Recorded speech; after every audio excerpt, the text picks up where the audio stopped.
तो इतना खोजे पार्वती मिली नहीं रही थी। माता पार्वती को जब मिली तो इतना व्याकुल हो चुके थे कि गले लगाकर रोने लगे और उसको मूर्छिता पे उंगली भी गिर। जब मूर्छिता शांत हुई वह कहने लगी कि पुत्र तो इस बार में भयानक बार में क्या करेगा। तो आप बोले कि पिताश्री अब मेरे मन विरुद्ध आती हैं, इसलिए मैं यहाँ चली आई। उनके पिता बोलते हैं तुम घर शोक मत करो, तुम जैसा कहोगी वैसा ही होगा और तुम घर चलो और तुमको जो है अपना घर ले आते हैं और तुम्हारा विवाह कर देते हैं। शिव जी बोलते हैं इससे से तुमने आज आश्रम पाया, तब से आज तक किसी के सामने इस बात को प्रकट करने का अवसर प्राप्त नहीं हुआ। हे देवी मैं यहाँ बतलाता हूँ तुम इस बात का नाम हरितालिका नाम क्यों पड़ा। तुमको शक्ति हर व्यक्ति के ले गए, चौड़ा कर ले गए थे, मैं पूछे इसलिए उसका नाम हरितालिका नाम पड़ा।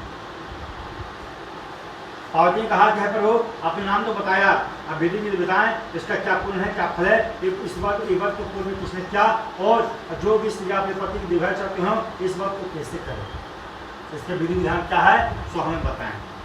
सूर्य बोलते हैं देवी सुनो, मैं स्त्री की जाति भलाई के किसी उत्तम पद को कहूँगा। जो स्त्री अपने स्वभाव की रक्षा करना चाहती है या यह कोई इस बात को करे, पहले केले का मंडप सजावें, उसमें चार चांद लगाकर मेरी कपड़ा स्थापित करें और मेरी मूर्तियाँ स्थापित करें और फिर संग भेरी विधंग आदि की वेद बजाते हुए ब्राह्मण द्वारा मंगलाचार पूजा कराएं और कथा श्रवण करें।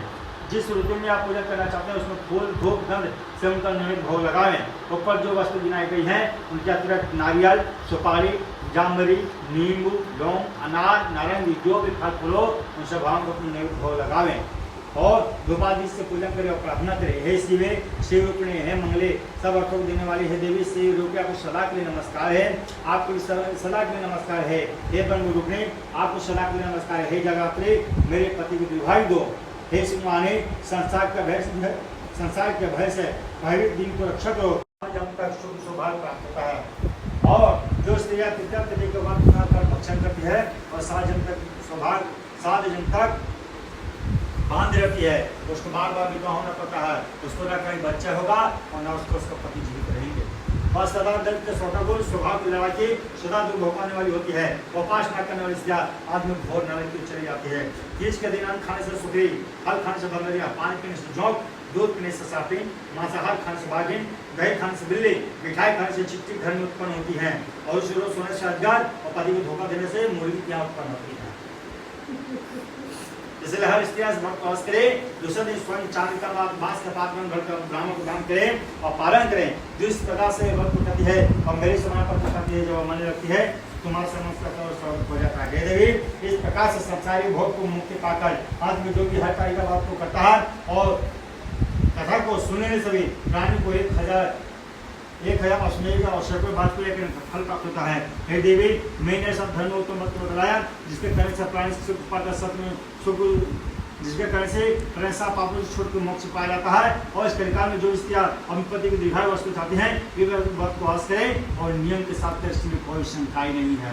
प्रेम से बोली हरितालिका माता की जय, माँ शंकर महादेव की जय, मैया पार्वती की जय, श्री वृंदावन बिहारी लाल की जय।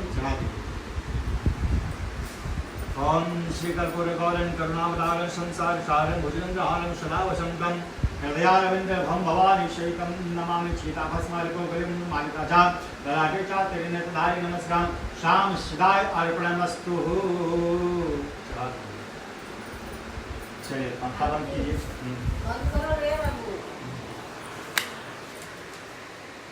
और एक चीज सुन लीजिए, हो गया था 2 बजे उठाए गोली को, फिर खाई खाना, ऐसे सगाई की और उसके बाद गोली के दूध नहीं पिएंगे, गैस हो जाता है। टाइम था ज़्यादा लेकिन करवा दिए।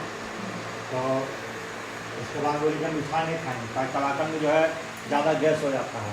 तो फल खाई, सेब खाई, केला खाई और 1 गिलास चाय पी। दूध बोले पीने के बोलते नहीं, चाय पी नहीं पिलाता है ठीक। अब उसको उपाय मारा था, मैं कहता हूँ आप 2 बजे से मतलब जागर है, हम उसको बोले काम करते सो जाए, मन फ्रेश रहेगा। अब बोले ज़्यादा दिक्कत है तो खाना तुम खा सकते हैं, बोलते हम नहीं खाएंगे, खाना बनता नहीं फल, तो हम नहीं खाएंगे, नहीं खाएंगे तो फिर पास करें।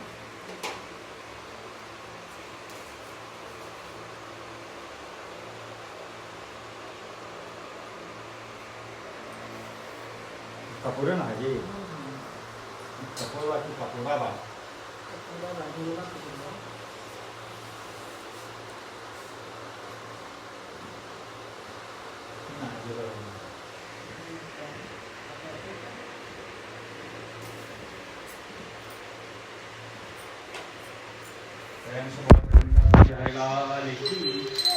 शंकर महादेव की जय, मैया पार्वती की जय। उठो तुम भाई।